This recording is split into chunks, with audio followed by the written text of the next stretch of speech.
ശ്രീകൃഷ്ണ ഭക്തർക്ക് പല രീതിയിലും ഭഗവാന്റെ സാന്നിധ്യം അടുത്തറിയാനായിട്ട് സാധിക്കാറുണ്ട്. ശ്രീകൃഷ്ണ ഭഗവാനെ ഉണ്ണിക്കണ്ണനായും നമ്മെ നേർവഴിക്ക് നടത്തുന്ന ഗുരുവായും ഇങ്ങനെ പല രൂപത്തിലും ഭാവത്തിലും ഭഗവാനെ ആരാധിക്കുകയും മനസ്സിൽ ഭഗവാന്റെ രൂപം സൂക്ഷിക്കുകയും ചെയ്യുന്നു. ഗുരുവായൂർ വിഗ്രഹം മഹാവിഷ്ണു വിഗ്രഹമാണെങ്കിലും ഇവിടെ ഭക്തർ ഗുരുവായൂരപ്പനെ ശ്രീകൃഷ്ണനായി കാണുന്നു. അതിനാലാണ് ഗുരുവായൂർ ശ്രീകൃഷ്ണ ക്ഷേത്രം എന്ന പേര് വന്നതുപോലും. ഗുരുവായൂരപ്പൻ അല്ലെങ്കിൽ നമ്മുടെ ഉണ്ണിക്കണ്ണൻ നമ്മുടെ കൂടെ ഉണ്ടാകുമ്പോൾ നാം കാണുന്ന ലക്ഷണങ്ങളെ പറ്റിയാണ് ഇന്നത്തെ വീഡിയോയിലൂടെ പറയാനായിട്ട് പോകുന്നത്. ശ്രീകൃഷ്ണ ഭഗവാൻ നമ്മുടെ കൂടെ ഉണ്ടാകുമ്പോൾ നാം ജീവിതത്തിൽ എന്തെല്ലാം അഭിമുഖീകരിക്കേണ്ടി വരുമെന്ന് ഈ പറയുന്ന 8 ലക്ഷണങ്ങൾ കൊണ്ട് നമുക്ക് മനസ്സിലാക്കാം. ഇതിൽ ആദ്യം പറയുന്ന 3 ലക്ഷണങ്ങൾ ഒരു തുടക്കം മാത്രമാകുന്നു. ഈ 8 ലക്ഷണങ്ങളും നമ്മിൽ ഉണ്ട് എങ്കിൽ നമ്മൾ ഭഗവാന്റെ അടുത്ത് എത്തി എന്ന് വിശ്വസിക്കാം. നമ്മൾ ഭഗവാനെയല്ല, ഭഗവാൻ നമ്മളെയാണ് തിരഞ്ഞെടുക്കുന്നത്. ഇനി ആ 8 ലക്ഷണങ്ങൾ ഏതൊക്കെയാണെന്ന് പറയാം. ഒന്നാമത്തെ ലക്ഷണം, ജീവിതത്തിൽ നമ്മൾ തുടർച്ചയായി പരാജയപ്പെടുക. ജീവിതത്തിൽ ജയപരാജയങ്ങൾ ഒരു പുതുമയുള്ള കാര്യമല്ല. എങ്കിലും എത്ര കഠിനമായി ശ്രമിച്ചാലും എന്തെല്ലാം ചെയ്താലും പരാജയം മാത്രം നമുക്ക് ലഭിക്കുന്നു. ഇത് ഗുരുവായൂരപ്പൻ നമ്മുടെ കൂടെയുണ്ട് എന്നതിന്റെ വലിയൊരു ലക്ഷണമാണ്. അതിനാൽ എത്ര പരാജയങ്ങൾ നേരിടേണ്ടി വന്നാലും നമ്മൾ ഭഗവാനിൽ വിശ്വാസം അർപ്പിച്ച് മുൻപോട്ട് പോകണം. ഇനി ഭഗവാൻ നമ്മുടെ കൂടെയുണ്ടെങ്കിൽ നമുക്ക് കാണിക്കുന്ന രണ്ടാമത്തെ ലക്ഷണമാണ് നമ്മുടെ ആത്മവിശ്വാസം ഇല്ലാതാകുക എന്നത്. ഇങ്ങനെ തുടർച്ചയായ പരാജയങ്ങൾ നമ്മൾ നേരിടുമ്പോൾ നമ്മുടെ എല്ലാ ആത്മവിശ്വാസവും നഷ്ടമാകുന്നു. ഇത് സ്വാഭാവികമാണ്. ഏതൊരു വ്യക്തിക്കും തുടർച്ചയായി പരാജയങ്ങൾ നേരിടേണ്ടി വരുമ്പോൾ സ്വന്തം ആത്മവിശ്വാസം നഷ്ടമാകുക തന്നെ ചെയ്യും. എന്നാൽ ഇതും ഭഗവാൻ കൂടെയുണ്ട് എന്നതിന്റെ ഒരു ലക്ഷണമാണ്.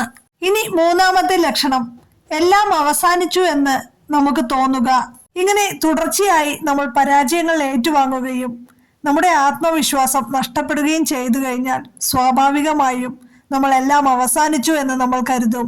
നമുക്കിനി മുൻപോട്ട് സാധ്യമല്ല എന്ന് നമുക്ക് തോന്നും. ഇതും ഭഗവാൻ നമ്മുടെ കൂടെയുണ്ട് എന്നതിന്റെ വലിയൊരു തെളിവാണ്. ഇങ്ങനെ അസാധാരണമായ പരാജയങ്ങൾ ജീവിതത്തിൽ നേരിടുകയും ഇനി മുൻപോട്ട് പോകുവാൻ നമുക്ക് സാധ്യമല്ല എന്ന അവസ്ഥയുണ്ടാകുവാനുമുള്ള കാരണം മുൻപ് പറഞ്ഞതുപോലെ ഈ 3 കാരണങ്ങളാൽ ഭഗവാൻ നമ്മെ പരീക്ഷിക്കുന്നതാണ്.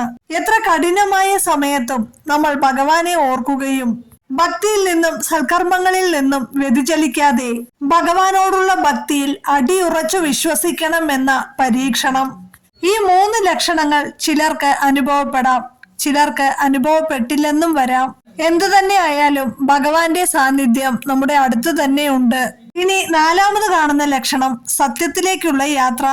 ഈ പരീക്ഷണ ഘട്ടങ്ങൾ മറികടന്നാൽ പിന്നീട് നമ്മൾ സ്വയം വിലയിരുത്തുന്നു. എന്തുകൊണ്ടാണ് ഇങ്ങനെയൊക്കെ സംഭവിക്കുന്നത്, ഭഗവാൻ എന്തിനാണ് നമ്മളെ ഇങ്ങനെ പരീക്ഷിക്കണത് എന്നൊക്കെ നമ്മൾ സ്വയം വിലയിരുത്താറില്ലേ? ഇങ്ങനെ നാം ഭഗവാനിലോട്ട് കൂടുതൽ അടുക്കുന്നു. ഇനി അഞ്ചാമത്തെ ലക്ഷണം, നമ്മുടെ സ്വഭാവത്തിലുള്ള വ്യത്യാസം.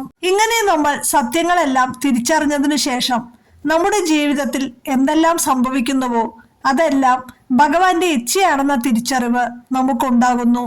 അതിനാൽ മുൻപത്തെ നമ്മുടെ സ്വഭാവം തന്നെ മാറുന്നു. ചില സന്ദർഭങ്ങളിൽ പൊട്ടിത്തെറിച്ചിരുന്ന നമ്മൾ ആ സന്ദർഭങ്ങൾ വീണ്ടും സംഭവിക്കുമ്പോൾ വളരെ ശാന്തതയോടെ പെരുമാറുന്നു. ഇങ്ങനെ നമ്മുടെ ചുറ്റുമുള്ളവരെ അതിശയിപ്പിക്കുന്ന മാറ്റങ്ങൾ ഭഗവാൻ നമ്മുടെ കൂടെയുള്ളപ്പോൾ നമുക്കുണ്ടാകുന്നു. ഇനി ആറാമത്തെ ലക്ഷണം, കർമ്മം. ഇങ്ങനെ നമ്മെ തന്നെ മാറ്റുന്ന സംഭവങ്ങൾ ഉണ്ടായതിനു ശേഷം എപ്പോഴും ഭഗവാൻ നമ്മുടെ കൂടെയുണ്ടാകുമെന്ന് മനസ്സിലാക്കും വിധം എന്തു കാര്യം ചെയ്യുമ്പോഴും അത് നമ്മൾ ഭഗവാന് ചെയ്യുന്ന കർമ്മമായി മനസ്സിലാക്കിയിട്ട് പ്രവർത്തിക്കാനായി ആരംഭിക്കുന്നു. അതിനാൽ ലാഭം ഉണ്ടായാലും നഷ്ടം സംഭവിച്ചാലും ഒരു വ്യത്യാസവും കൂടാതെ നമ്മൾ അതിനെ അഭിമുഖീകരിക്കുന്നു. ഇതും ഭഗവാൻ കൂടെയുള്ളപ്പോൾ നമ്മൾ കാണുന്ന ഒരു ലക്ഷണമാണ്. ഇനി ഏഴാമത്തെ ലക്ഷണം, ഓർക്കാപ്പുറത്ത് ഒരു വീഴ്ച. ഇങ്ങനെ എല്ലാ കാര്യങ്ങളും സുഗമമായി പോകുമ്പോൾ നമ്മൾ തികഞ്ഞ ഒരു ഭക്ത അല്ലെങ്കിൽ ഭക്തനായി മാറുമ്പോൾ നമുക്ക് താങ്ങാനാവാത്ത ഒരു വീഴ്ച ജീവിതത്തിൽ സംഭവിക്കുന്നു. ഈ ഒരു അവസരത്തിൽ നമ്മൾ ഭഗവാൻ ഉണ്ടോ എന്ന് പോലും ചിന്തിക്കുന്നു. കാരണം ഇത് വലിയൊരു പ്രതിസന്ധിയായിരിക്കും. എന്നാൽ ഇത് ഭഗവാന്റെ ഒരു പരീക്ഷണം മാത്രമാണ്. കാരണം ഭഗവാൻ നമ്മുടെ കൂടെയുണ്ട് എന്നതിന്റെ ഒരു ലക്ഷണമാണിത്. ഇങ്ങനെ ജീവിതത്തിൽ സംഭവിക്കുമ്പോൾ ഭഗവാനെ കുറ്റപ്പെടുത്തുകയോ ഭഗവാനെ നിന്ദിക്കുകയോ ചെയ്യാതെ ഭഗവാനെ കൂടുതൽ വിശ്വസിക്കുകയും പ്രാർത്ഥിക്കുകയും ചെയ്യുക. ഇനി 8ാമത്തെ ലക്ഷണം അത്ഭുതം. ഇങ്ങനെ അവസാന പരീക്ഷണവും കഴിയുമ്പോൾ സങ്കല്പിക്കാനാവാത്ത ഒരു വിജയം ജീവിതത്തിൽ ഉണ്ടാകുന്നു. ഇത് ശരിക്കും ഒരു അത്ഭുതം തന്നെയായിരിക്കും. കാരണം നമ്മൾ വിചാരിച്ചതിനെക്കാട്ടിലും ഒരുപടി മുന്നിലായിട്ട് തന്നെ ഭഗവാൻ നമ്മുടെ എല്ലാ ആഗ്രഹങ്ങളും സാധിപ്പിച്ചു തരുന്നു. അവസാന നിമിഷം ഭഗവാൻ ഒരിക്കലും നമ്മെ കൈവിടില്ല. നമ്മൾ നടക്കില്ല എന്ന് വിചാരിച്ച പല കാര്യങ്ങളും ആ നിമിഷം നമുക്ക് നടന്നിരിക്കും. പക്ഷേ ഭഗവാന്റെ എല്ലാ പരീക്ഷണങ്ങളും നമ്മൾ അതിജീവിച്ച് മുന്നോട്ട് വരിക തന്നെ വേണം. അങ്ങനെ ഈ അത്ഭുതം സംഭവിക്കുന്നതും ഭഗവാൻ നമ്മുടെ കൂടെയുണ്ട് എന്നതിന് മറ്റൊരു ലക്ഷണമാണ്.